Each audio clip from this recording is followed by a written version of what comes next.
Hey guys, so today we're going to change out a F20 T12 ballast. So now, as you can see, this is the closet light.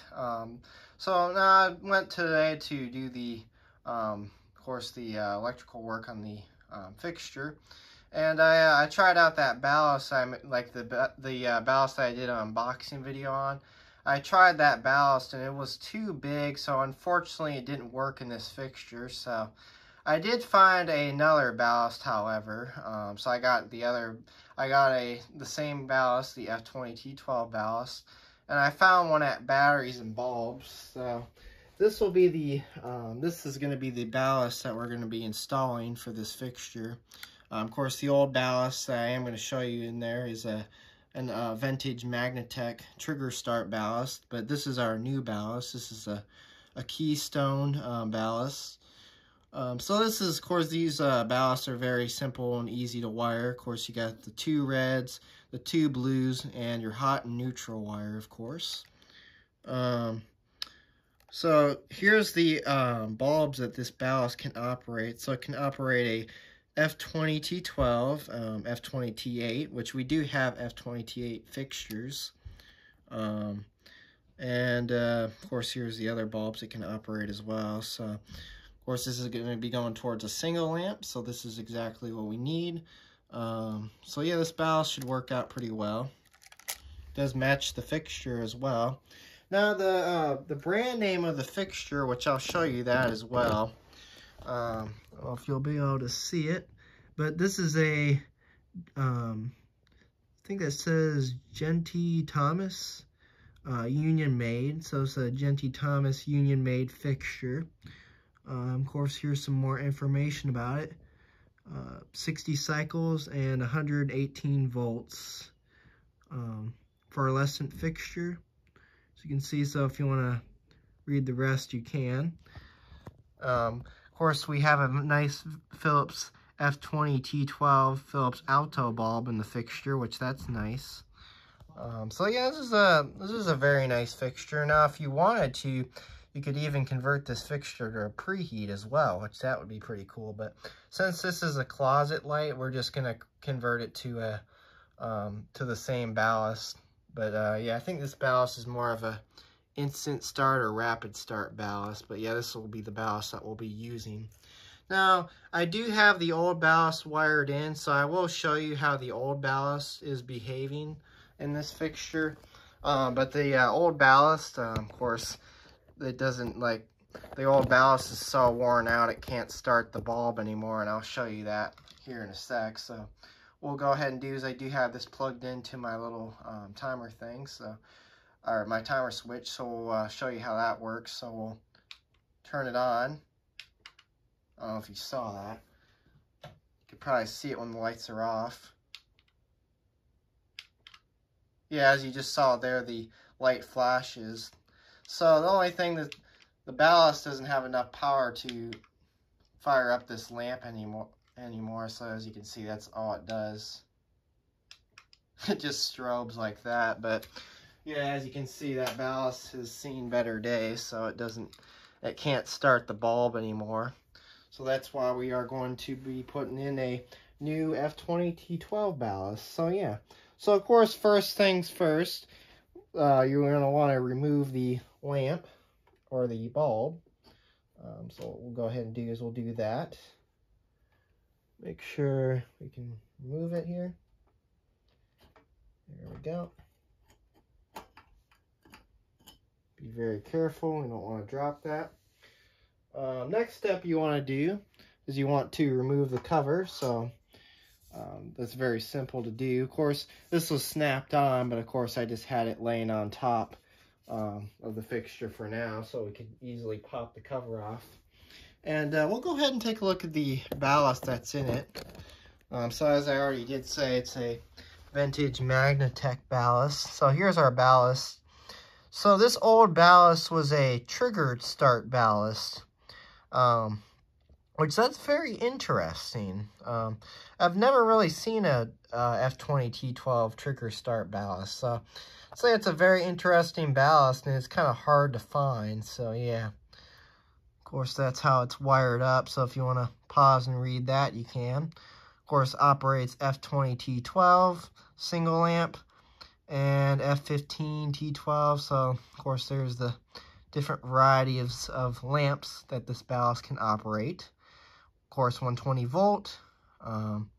So yeah, of course, the way this is wired up, as you can kind of see, is you got your hots and your neutrals. So the way this is wired up is, of course, the two reds, it'll be very easy to do the wiring for this, because of course you just match up the two reds on this side.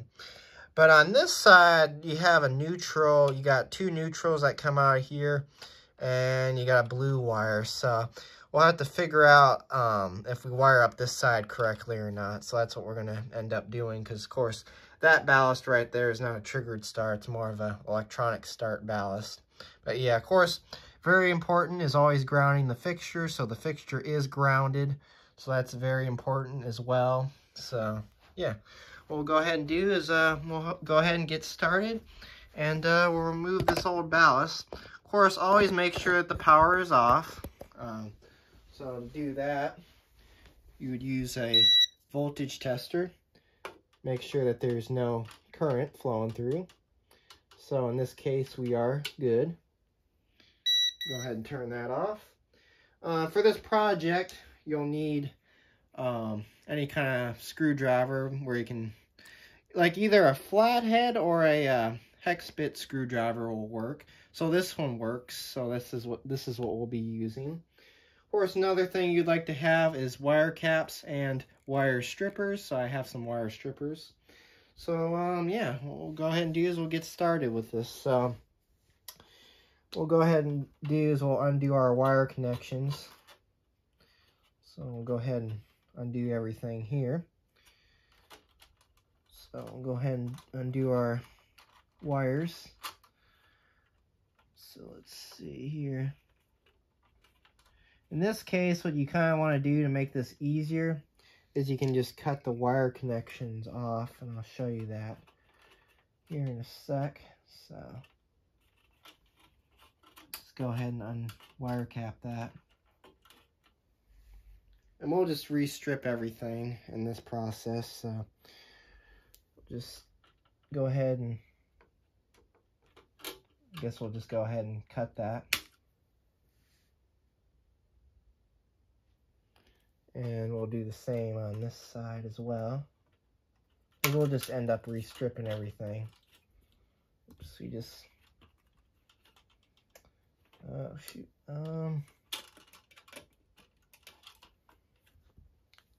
if I can get that out. There we go. Got a little piece of the wire stuck in there, so I wanted to get that out. So you don't want to leave anything in there in the fixture. So of course we cut those wires out. And then we'll go ahead and do the same on this side. So I'll uncap everything here. We'll go ahead and uncap that as well. So let's see.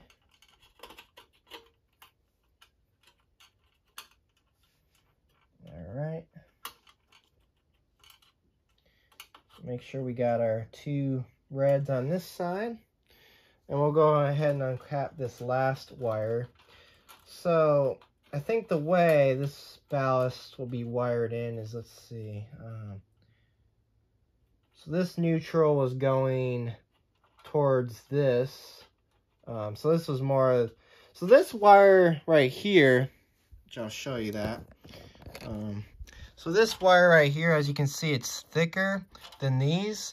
So this wire is more likely going to be the wire that we're going to be eliminating out of the fixture. Because, of course, this was the way the triggered start ballast was, is you would have 3 wires on this end and then the 2 wires on this end. So this will be getting eliminated. So what we'll probably end up just doing with that is we'll probably just cut it and cap it off. Because I think what we're going to end up doing is the 2 thinner wires on this end of the socket will be getting wired into the ballast. So that's, I think that's the way that we're going to be wiring this up. And that should work, so we'll see. Hopefully I can get this new ballast to work in the fixture on the first try, so we'll see what happens here. So we'll go ahead and uncap this wire as well. And yeah. So I guess what we can end up doing is we'll just cap this off because there's no need for this wire anymore. As I said, that wire is probably not going to be getting used. So we'll just cap it off. Make sure that holds. And it'll just be like that, of course. And then let's see, got our wires on this side, so we'll just kind of move everything out of the way there. And now our next step is, of course, we'll take our screwdriver, our hex bit screwdriver, and we'll go ahead and remove the hex screw from the fixture so we can remove our old ballast. You can see that there. So I got that removed. Now all you simply do is you just unslot it from the slot there. Move our old ballast out. Now of course our old ballast, as you might know, is has a lot more weight to it. So this is more of a high quality ballast. Now this ballast should work just as well, but of course the other ballast was 10 times better, but this is the ballast that we're going to be, and this is the ballast we're going to end up using for the fixture. So we'll go ahead and get that tape off of it here. Yeah, it's probably going to end up leaving a sticky residue, which it kind of did, but that's okay. Now let's see, we'll compare the length. Now the length is actually perfect. It's the same length, which that's what we're trying to go for. So this should be a perfect fit. So that's good. We wanted that to be a perfect fit. Of course, the new ballast has longer wire leads, which that's very important, especially if you're putting in a new ballast. So of course what we'll go ahead and do is we'll uncoil these wires, and we'll figure out which way we need to put in the ballast. Let's see here. So the ballast is going to have to go like this. So it's going to have to go upside down like this, of course. So now what we'll do, we'll slot that in, and we'll line up our hole, which this will actually fit in there in the fixture very well, so that's good. Of course, we'll go ahead and grab our hex screw, and we'll secure our ballast down first, because that's important.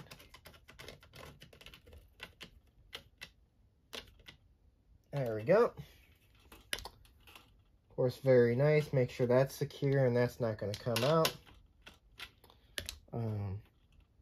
There we go. That's a perfect fit. So thumbs up there. Got our ballast in. Now our next step is wiring our ballast. So of course, where that comes in now. So what we'll end up doing is, I guess at this point, we'll just keep the wires the length that they are. Now, sure enough, you could trim these down to size, but I think for now we're just going to keep them long, just because so we have plenty of access, wire access and stuff like that. So we'll just kind of bend them in place here, and then we'll just wire it up. So let's see here. Now I know you should probably trim the wires because you kind of seems like there's like a lot going on in here, but yeah. So what we'll go ahead and do is we'll wire the reds first, and then we'll do the blues, and then the hot and neutral. We'll save that for last, and then of course the best part is we'll be able to turn this fixture on and see if it works. So yeah, I'm very excited. So yeah, let's see here. So we got, these are the two from the fixture socket, and let's see, we need the ballast ones. So I think we'll do is we'll start off with this wire on this end. So let's see here. Go ahead and get a twist connection started on this end. go ahead and wire cap it.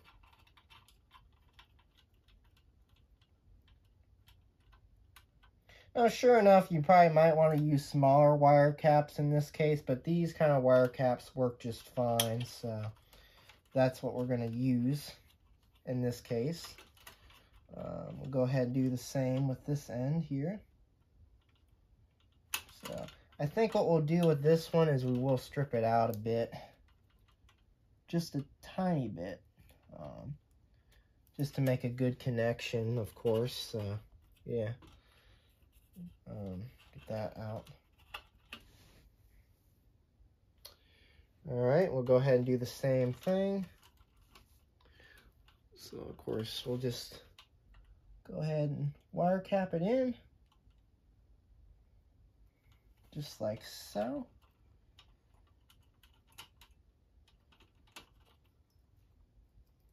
Oh, sounds like there's a broken wire cap, or a broken wire piece in there, so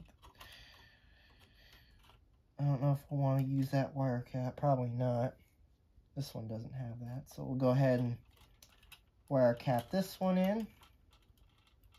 Of course, when you're always doing electrical work like this, you always kind of want to give it a little tug just to make sure your wire is not going to come undone, of course. It's very important. And make sure your wires do not get pinched, because if they get pinched, that'll be bad. So kind of figure out a position for where the wire caps want to sit in the fixture. So those two are done. So we got our reds completed. Now we'll go ahead and work on the blue side. So the way I'm going to do this is I'm going to go over here, so you'll still be able to see me doing the wiring of the fixture. So, of course, we'll move these off to the side. We're not ready for our hot and neutral wires just yet. So, and we'll just spin these out as well. So, here's what we'll do.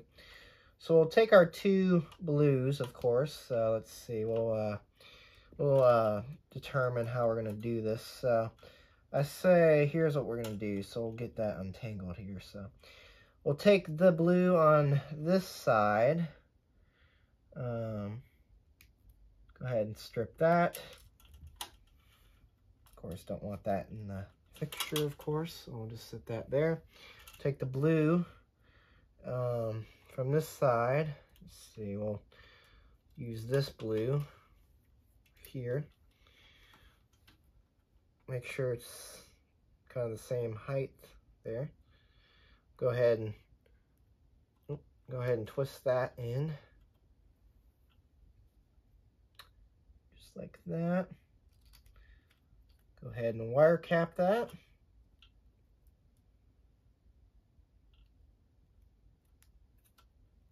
Make sure that's good. Of course, give it a little tug. Make sure that connection's good. That's very important. So we'll go ahead and bend that into place. Of course, obviously you don't want the wire sticking out, of course. And we'll go ahead and do the same here. Of course, wire strip it. Just like that. Set that there. We'll extend this wire a little bit.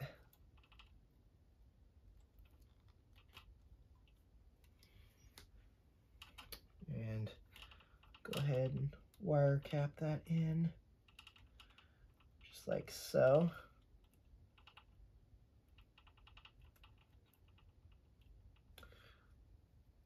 This wire cap's okay. And we'll go ahead and twist that together.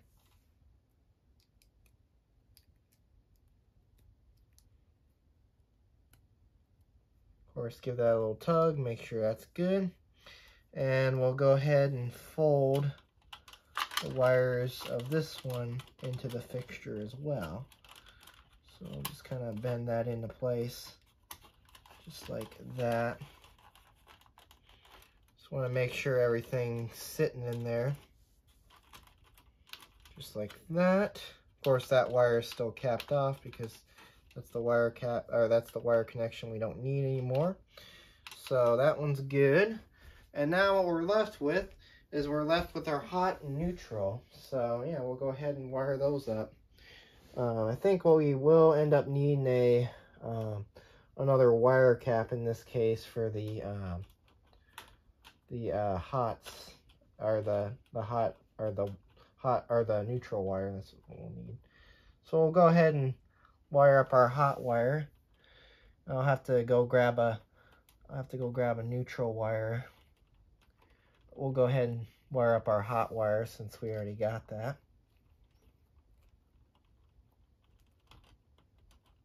All right, there we go. Go ahead and tuck that in. I know we kind of have more of a mess of wire on, I know we have more of a mess of wires on this side, but trying to get that all to fit. All right, now I'll go grab a wire cap and then we'll finish that off there.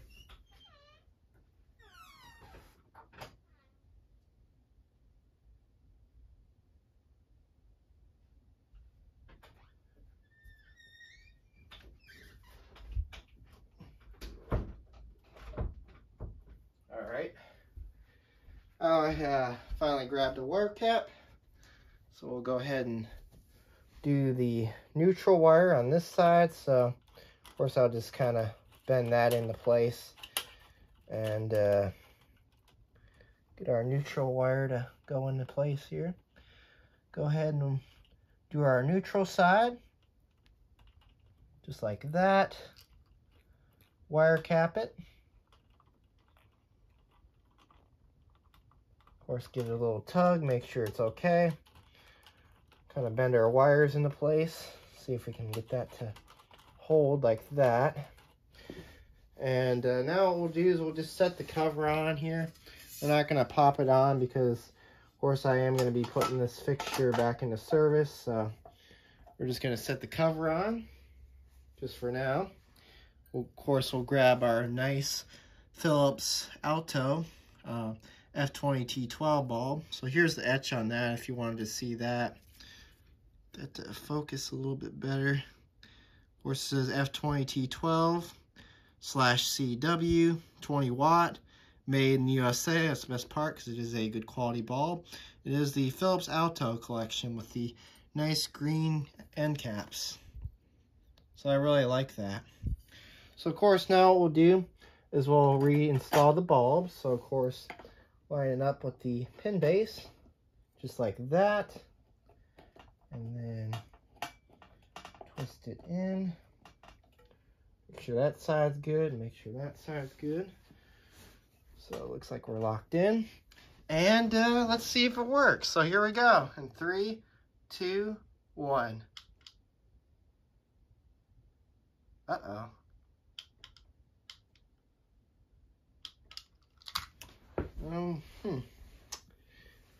That's interesting. Let's see. Maybe we weren't in all the way. Well,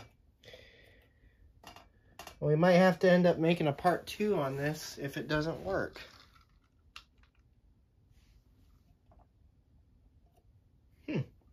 Well, it's not working, so yeah, we will end up having to make a part 2 on this. So we'll have to troubleshoot this fixture a little bit more. So anyways, thanks for watching and have a great day. And stay tuned for part 2 when we fix this, when we troubleshoot this fixture.